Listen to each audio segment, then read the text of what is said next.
What is up, park people? This week is a little bit different of an episode because I got to go to South by Southwest in Austin, which is where I live now, because the National Park Service and some other partner organizations, which I'll get into later, were a part of two different panels. So what I'll do in this episode is share my experience from South by, what they talked about in the panels, and then share some behind the scenes facts I learned. It was cool because the Park Service is working very hard to be on the forefront of change. And so hearing how they're thinking about some of these things and how it actually ties back to what superintendents have been talking about was cool. It's nice to see alignment between higher up levels and then like from a management perspective and then more so on the ground at the superintendent level. Typically, if you've listened to this podcast before, you know that I typically am just interviewing in the episodes. So here you'll get a little bit more of a feel for what I am like, maybe who I am and my heart and enthusiasm behind pursuing this project. I'm sure it's come through in some of the episodes, but yeah, it'll just be a lot more of me talking rather than me asking questions and sharing random stories here and there with the superintendents.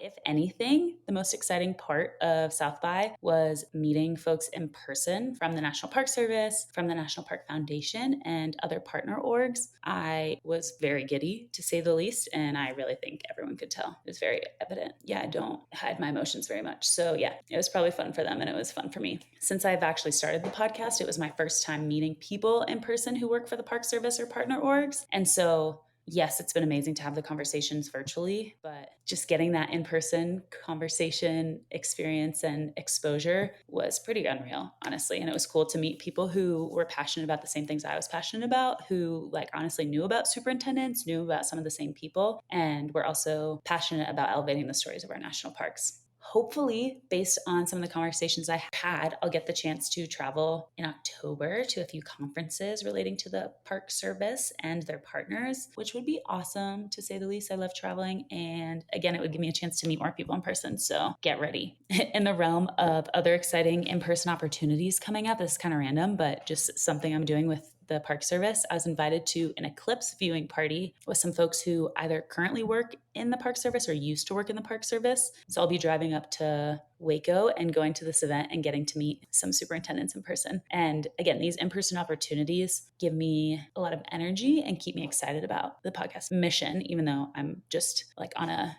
net basis already excited about it. But okay, enough chit chat. Let's actually jump into the meat of this episode. So the South by Southwest overview.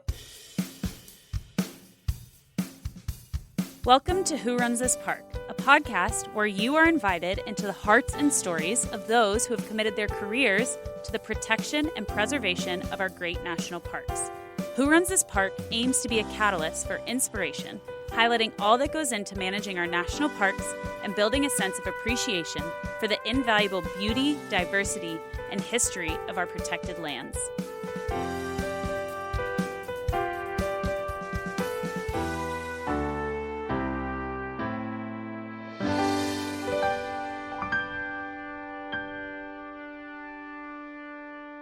For those of you who are not aware, South by Southwest is this crazy week-long conference in Austin, and it has a huge variety of folks from the film industry, the music industry, the tech industry, the education and culture sectors.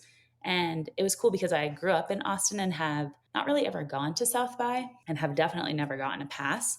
And because the Park Service was here, I actually got the media passes for free for the days that the Park Service was talking or having panels. So it felt like a really big deal to me, and it was awesome. Outside of like the panels that I got to go to, there were pop-ups that some of my friends and I went to, like the Audible pop-up. We got to see some live music, and then I actually got to talk to people at the Creative Expo because the National Park Service had a booth with L.L.Bean and the National Park Foundation. And so that's where I got to have some of the meat of my conversations and talk to people for like 30 minutes plus, just about ideas and brainstorming and stuff like that. The two NPS, so National Park Service specific events, were reimagining our national parks with L.L.Bean, the National Park Service, and the National Park Foundation. And they discussed the future of our national parks and how they're adapting to upcoming challenges, including like there's an estimation that the Park Service or the parks are going to get 500 million visitors by 2050, which is insane.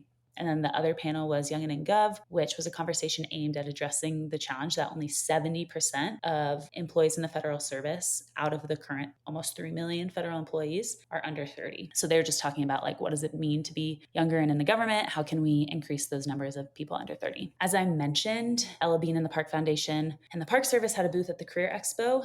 And one of the cool conversations I got to have was with Scott Anderson, who's the Senior Director of Communications at the National Park Foundation. Him and I had met virtually a couple months ago, but it was really great meeting him in person, obviously, as I will continue to say about 100 times over this episode. But him and I got to brainstorm a bunch of different upcoming collaborations. And the Park Foundation itself is the main nonprofit sponsor or partner of the Park Service, and they do a ton of different projects with the National Park Service. So it was cool, and it makes sense and it aligns that they're interested in expanding the reach of stories of national park superintendents and like the untold stories of national parks, because the more people care about them, the more they're willing to contribute to the cause of supporting the national parks and all that goes on in them. I'm going to dig into each panel a little bit as a little overview. So digging into the first panel, Reimagining Our National Parks, which again was with L.L.Bean, the National Park Foundation, and the Park Service. There were 2 panelists and 1 moderator. And honestly,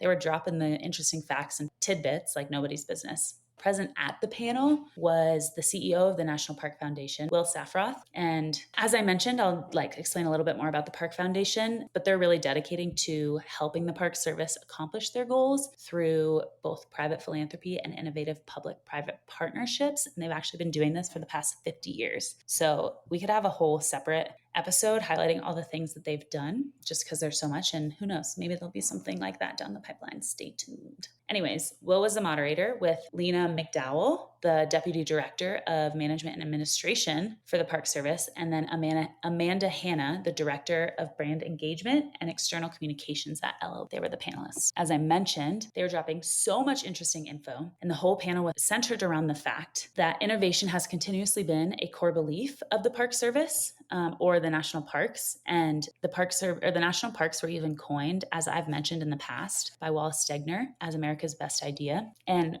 thread that they talked about over and over again and gave me a lot of inspiration is that the national parks are forever and the national parks are for everyone. And this statement alone made me feel very giddy and excited to be having the conversations within the Park Service, to be getting to know people in the Park Service who are committed to making sure that this is the case. And I think the Park Service is more committed than ever to actually making sure that this rings true, that people actually, regardless of who you are, where you're from, that you feel like the park is for you. Will also reminded us before they got into the discussion, or the panel question and answers, Will had a quick intro to get us all excited about the Park Service, and he did a great job of that. He reminded us that the parks are our biggest classroom, which made me think of all the different school programs and just education programs that I've talked about with various superintendents, and how different parks are working to engage local communities, and then also virtually communities, or also communities through virtual means. And then also how parks are, it's not just local communities and elementary schools, middle schools, high schools. It's also their partnerships with universities. I'm thinking of Joshua Tree and how they have research with Clemson and UCLA and a bunch of other universities. A cool example that Will pointed out is at Channel Island National Park, which is off of Santa Barbara. There's actually a person who is in scuba gear and underwater and pipes the live feed video into various classrooms. And the kids are actually able to sort of interact and ask questions, and then the ranger can respond and point to a certain thing and be like, this is this fish or whatnot.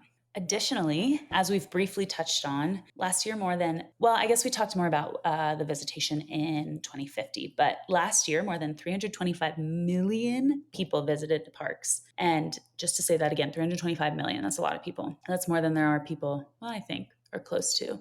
Maybe there are 330 million people in the US. But for context, to understand how many people this is, that's more than all professional sports. Think basketball, football, hockey, baseball, NASCAR, soccer, all of those combined. So more people, the National Park Service exceeds the visitation of all of those sports combined, which I think really puts it into perspective, especially when you're seeing all these stadiums packed with people when you're watching sports. It also, which I thought was super awesome, supported 378,000 jobs and had more than $50 billion in total economic value. I've mentioned it a couple of times, but I'm just going to mention it again. I love the Park Service. All these facts that I learned just get me more hyped up. And a thread that was throughout the whole panel, obviously, especially because partner organizations were present. But this has also come up in my superintendent conversations. But the Park Service has never been done by the government alone. It truly, like a scale like this, is truly not possible without the support of organizations like Park Foundation and L.L.Bean. And these are only two examples of partners over the 450 partner organizations that support the Park Service. So that's just setting the scene. That was all in the intro. I mentioned it, but I think Will did a great job, and it continued to get me fired up about the Park Service. Granted, my tolerance to do so is very low. So, I'm curious to hear what you guys think, or if like this gets you as excited as it gets me. Diving into the main topics of the panel were around mainly the future of the National Park Service, what challenges and opportunities are there, and how do we tackle these challenges while also taking care of an inspired and essential workforce. With regards to future challenges and areas of focus for the Park Service, some challenges are around increases in visitation, challenges with recruiting, employee housing challenges, and then a focus of creating a more connected and digital end-to-end experience for visitors. These are kind of the things that took the center stage of the conversation, and I think ring true even in the superintendent conversations I'm having. With regards to visitation, park is moving from a one-size-fits-all approach and like trying to manage each park with high visitation individually. I think that makes a lot of sense. Carlsbad Cavern and Yellowstone can't be managed the same way, so I'm glad that the park is thinking like this and finally coming to that conclusion. They're also trying to encourage folks to explore lesser visited national parks to reduce some of the congestion and concentration on the big names. Something that just highlights how challenging these increases in visitation are is that when you compare it to 2010, the Park Service actually has 15% more employees than they do today, and visitation's gone up 20% since then. So the lines are moving in the wrong directions to support each other. So that just kind of frames why so many superintendents talk about visitation challenges and why they're trying to figure out how do we create a park system that can handle 500 million visitors 20 years, by 2050. Something the Park Service is looking at is how they can better support electric vehicles within the park. So that's cool, especially as more people are able to take road trips with EVs. And additionally, how can they transfer vehicles in the National Park Service fleet to electric? So woohoo, go Park Service. One of the focuses of the Park Service is how they're utilizing technology to maximize the exposure of national parks to as many people and communities as they can. And they're doing this through creating a better end-to-end visitor experience digitally. And something I thought was cool is they're even using AI on the Park Service app to highlight up-to-date info on things like trail closures. So honestly, I was impressed. Way to go, keep it up. Something interesting though was as they're creating this more connectivity and digital experience, it brings up a long time debate that the Park Service has had is how do you balance that desire for people to be remote and removed from society and get unplugged versus creating more connectivity and options to have cell service, for example. The heartbeat of kind of the conversation seemed to be more so around they have a lot of work to do in the front country of the park. So think of the places where there's park ranger stations, where there's maybe front country campsites or popular trailheads versus providing better connectivity there. But then in the backcountry where people are pretty intentionally trying to unplug from society, have a really rugged and wild experience, leaving those as remote and unconnected as possible. Switching to recruiting challenges, the Park Service actually just hired a full-time recruitment team, which they've never had to do in the past. And my guess is a component of that is some of the challenges with employee housing. Several of the superintendents have talked about how this is one of their biggest focuses, because if they're seeing increases in visitation but are unable to house their employees, that's obviously not a good scenario. And a lot of kind of the overarching summary is that a lot of the gateway communities, so communities right outside of the parks, have become really expensive or have become more expensive than they were historically. And in addition, short-term rentals like Airbnb, VRBO, etc., have reduced the ability of long-term rentals. And so it just both of those things, less access to long-term rentals and more expensive housing, makes it really, really hard for Park Service employees to find housing, especially if you're coming in as a seasonal worker and you're newer and not as high-level management. It's virtually impossible to get housing. And so it's on the top of mind of a ton of superintendents. I'm thinking of Yellowstone, Acadia, Grand Teton, pretty much all of the conversations. But really exciting news is an anonymous donor just donated $40 million via the National Park Foundation to complete housing projects in Yellowstone, or to complete the housing projects in Yellowstone, which is a huge win for the park, or for a park like Yellowstone. That was already in my conversation with Cam. I learned setting the standard of what a new era of employee housing should look like. So it'll be cool to see how other parks are able to adopt that and honestly where they're able to get the funding. This panel, as you can tell maybe by as I've talked about it, I found really interesting. I loved hearing from the different partners. And as I have mentioned a million times, talking to the folks before and after the panel and geeking out on the ways that the podcast could grow got me excited. Do not fear though, there was another panel where the Park Service had an employee attending. So this episode is not over yet. We are going into the Youngin and Gov panel debrief. And this panel had 3 panelists and 1 moderator, and the beginning of their panel was hilarious. Each of the attendees had like a Hinge profile, quote unquote, on the screen or on the presentation, and they used that to introduce themselves. It took me a second to realize it was the Hinge format, but I was like, oh, that looks familiar. And then I was like, oh my God, it's literally them mimicking Hinge. I thought it was a cheeky way to acknowledge or try to get people to acknowledge that there are young people and hip, fun people working in the government. It felt like the mission of this panel was to break down a lot of stereotypes that people had of like working in the government and the government in general. And honestly, a lot of those stereotypes I feel like I subscribe to. And so it was informative for me, even though I'm continuing to learn a lot about the Park Service. I still felt like I learned a lot. Myth busting was definitely done. And I think a goal of the individuals in this panel, and I think of the federal government in general, is, or they want people who are passionate about public service to want to work in the government. They don't want this loop where there are really intelligent, really passionate people who, like, even though they have a heart for public service, don't want to work in an inefficient government. And after this panel, I was actually intrigued about working in the government, which says a lot because it's honestly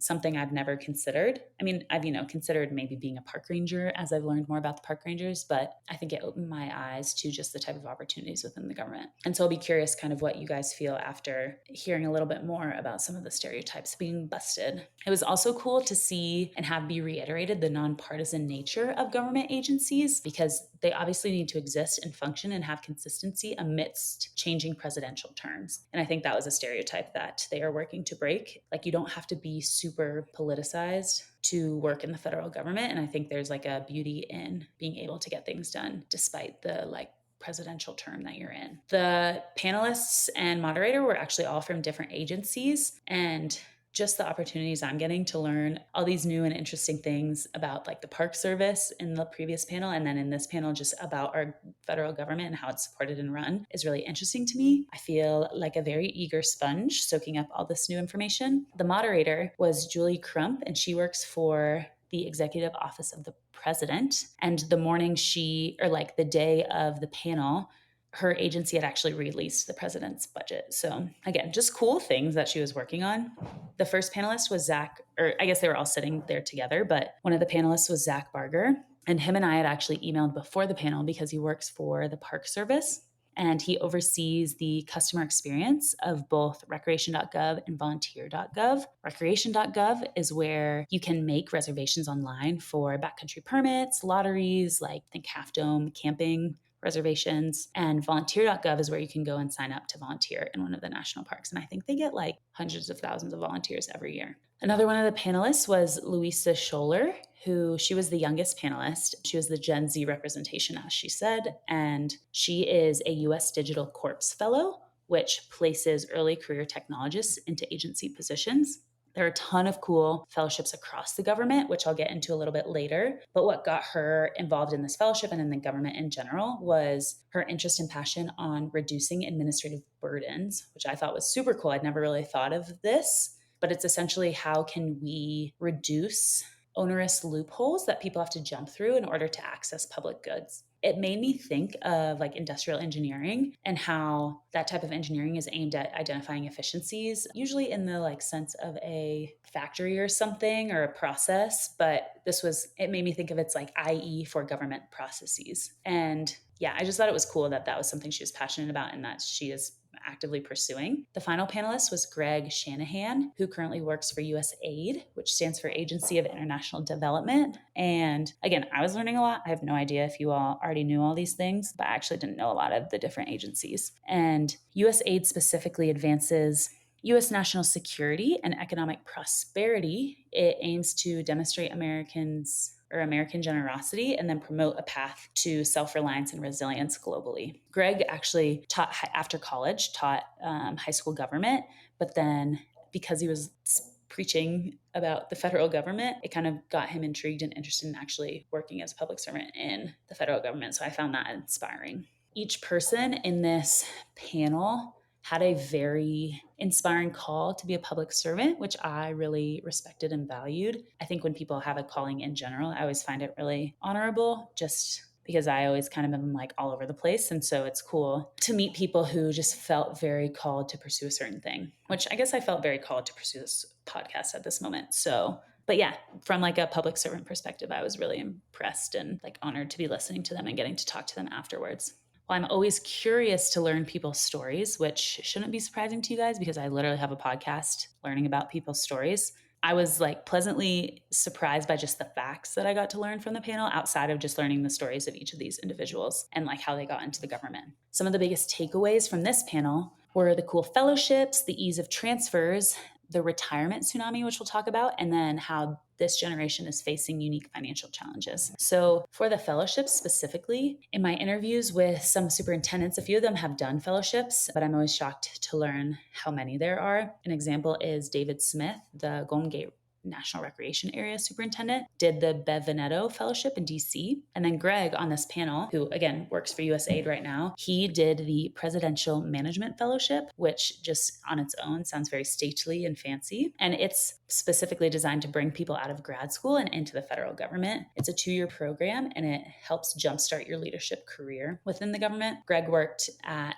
a conservation agency and within the Department of Agriculture, and it helped prep him for a permanent position. There are also like another cool fellowship is one aimed at helping senior technologists enter the government and creating a pathway into a full-time position. So that was also interesting because you don't need to be like freshly out of school or freshly out of grad school to be a part of a fellowship. There are a lot of different opportunities for different points in your career. Something they additionally touched on in the panel was the ease of transferring between agencies. So to put that in perspective, I mentioned this before, but just to reiterate, there are close to 3 million people that work in the federal government and over 430 agencies that you could transfer between. So for the younger generations, very much so including myself, I feel like we like to hop around a little bit, mix it up, get new experiences, not be doing the same thing for a super long period of time. And so the ability to transfer between all these different agencies and focuses and like going from the Park Service to the budget management office seemed actually very intriguing to me. I said this also before, but I think reiterating it shows kind of the challenges with the workforce, the current government workforce. So out of almost 3 million government employees, only 7% of the workforce is under 30. And this is a huge problem in terms of like knowledge capital and then also just like workforce numbers. A stat they shared is that 50% of the current workforce could retire tomorrow. So they're calling it the retirement tsunami because literally just like overnight, they could lose 50% of their workforce. And even with like documentation and being really intentional about documenting the knowledge that you have, it's hard to replace like actual human knowledge and experience. And so it's a big challenge and I think a driver of why they're doing this or why they did this panel, because they're trying to encourage younger people to get into the government so that the retirement tsunami does not have as big of an effect on the federal government and then like us as citizens in general. Another fact that they touched on was that millennials are the first generation in US history that are less well off than their parents. And this, among many, many, many, many other social issues that Greg mentioned, this specifically is what drove Greg to go into the government. And again, I just think seeing these social issues and feeling passionate to work towards resolving them and solving them and fighting against them is really honorable rather than, I think it's a different posture than just being like, oh, things are really tough right now.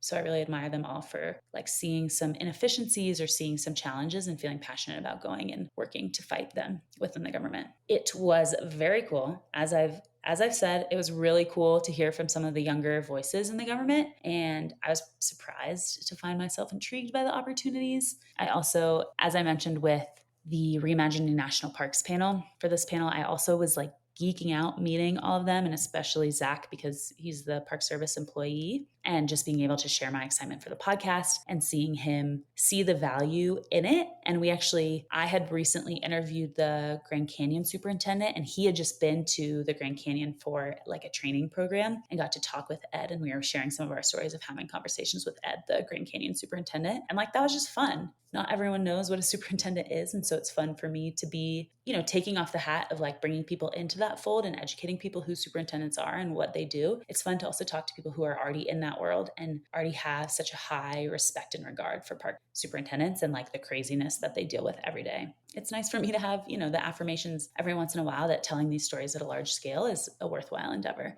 So yeah, that was the recap of Youngin and Gov and kind of the overarching heartbeat of both conversations. The Reimagining Our National Parks and the Youngin and Gov was me getting to meet a lot of the people in person, and then just hearing how the National Park Service is thinking about the Park Service and other like government agencies and other park partners are thinking about the future of both the government and our parks. And the fact I think it was pretty innovative of them to be at South by Southwest because it typically is a very innovative conference. This year it was like it seemed every single panel was talking about AI. And so it's a very like forward-thinking, engaging conference. And I think it's really cool and valuable that the Park Service is making sure they're a part of these conversations and like at the forefront of change. Okay, that is the episode for the week. I'm curious to hear what y'all thought of it. If you liked this format, if you like, just hearing me talk, how you think it compares to the interviews. And I hope that I'm curious, or my hope with this episode and with like all of the episodes is